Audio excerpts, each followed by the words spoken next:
प्रश्न संख्या 1 श्री राहुल कसवा। मैं इधर देखता हूं भी आपको। प्रश्न संख्या माननीय मंत्री जी। उत्तर सभा पटल से। माननीय सदस्य। धन्यवाद अध्यक्ष महोदय। अध्यक्ष महोदय, देश के अंदर 15 दिसंबर 1963 को पहला केंद्रीय विद्यालय स्कूल खोला गया देश के अंदर। उसके बाद आज तक देश के अंदर करीब 1253 स्कूल खोले गए हैं। बीते हुए 5 सालों की अगर मंत्री महोदय के जवाब के अनुसार बात करूं तो 48 स्कूल नए खुले, जिसमें से राजस्थान प्रदेश को मात्र 2 स्कूल मिले हैं।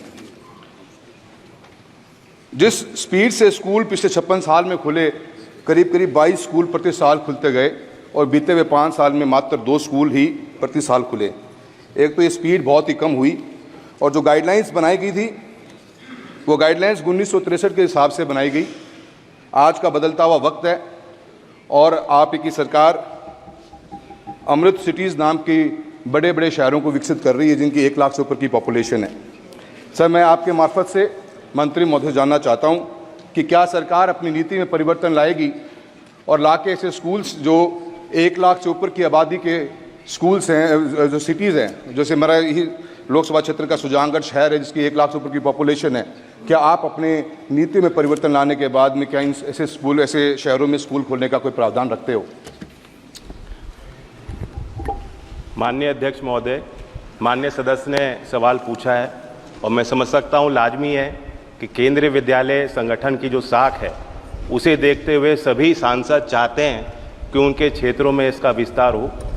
पूरे देश में 1253 केंद्रीय विद्यालय खुले हैं और 6 साल के दशक में चाहे एकेडमिक परफॉर्मेंस हो, किसी भी मानक को आप देखेंगे तो दूसरी संस्थाओं को सरपास कर रहा है। राजस्थान के संबंध में माननीय सदस्य ने सवाल पूछा है और सुजानगढ़ के संबंध में मुख्य सवाल में उन्होंने पूछा। सुजानगढ़ को लेकर अभी हमारे पास कोई प्रस्ताव नहीं पेश हुआ है और उसकी एक पुरानी प्रक्रिया है, जिस प्रक्रिया को, जिस नियम को हमें फॉलो करना पड़ता है। माननीय सदस्य। मंत्री महोदय, मैंने यही बात पूछी है कि क्या हम पॉलिसी को चेंज करने की कोशिश करेंगे, क्योंकि आज की तारीख में दूर दराज के अंदर जहाँ स्कूल है, आज मेरा केंद्रीय विद्यालय जहाँ चूरू में है उससे 150 किलोमीटर की दूरी पड़ती है सुजानगढ़ की, और हम चाहते हैं कि हर एक पॉइंट पे एटलीस्ट हम अमृत सिटीज़ को तो टारगेट करें जहाँ 1 लाख से ऊपर की पॉपुलेशन है, और सुजानगढ़ को भी आप इसमें प्रायोरिटी लेंगे। इसी तरह आपने जो भी अपने आंसर में बात बताई कि central institute of higher learning जो है उनके 12 स्कूल खोले गए पूरे देश भर के अंदर, इसमें राजस्थान को एक भी स्कूल नहीं मिला। ये जरूर एक अच्छा कॉन्सेप्ट है, पर इस कॉन्सेप्ट के साथ में राजस्थान को इससे वंचित किया गया है। आप इसकी शुरुआत सुजानगढ़ से करना चाहेंगे? मेरा आपसे ये प्रश्न रहेगा। अध्यक्ष जी, जैसा मैंने अभी कहा, एक प्रक्रिया है और उस नीति के तहत केंद्रीय विद्यालय का निर्णय लिया जाता है। उसके कुछ मानक भी हैं। पहले तो हमें प्रस्ताव प्राप्त होना चाहिए, राज्य सरकार द्वारा होना चाहिए, गवर्नमेंट के मंत्रालय विभाग इसकी स्थापना कर सकते हैं। साथ साथ प्रोजेक्ट मोड में भी केंद्रीय विद्यालयों का निर्माण होता है। जो 12 केंद्रीय विद्यालय का जिक्र माननीय सदस्य कर रहे हैं वो प्रोजेक्ट मोड में भी हुए हैं।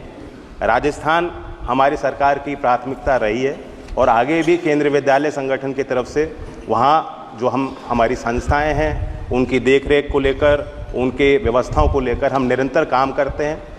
हमारी नीति में जो मुख्य प्रावधान है कि किस हिसाब से केंद्रीय विद्यालय स्थापित होगा, पहले तो प्रस्ताव आना चाहिए, ज़मीन आवंटित होनी चाहिए और टेम्परेरी अकोमोडेशन की सुविधा भी होनी चाहिए। उसके बाद ही हम आगे बढ़ सकते हैं। और केंद्रीय कर्मचारी भी होना चाहिए। जी।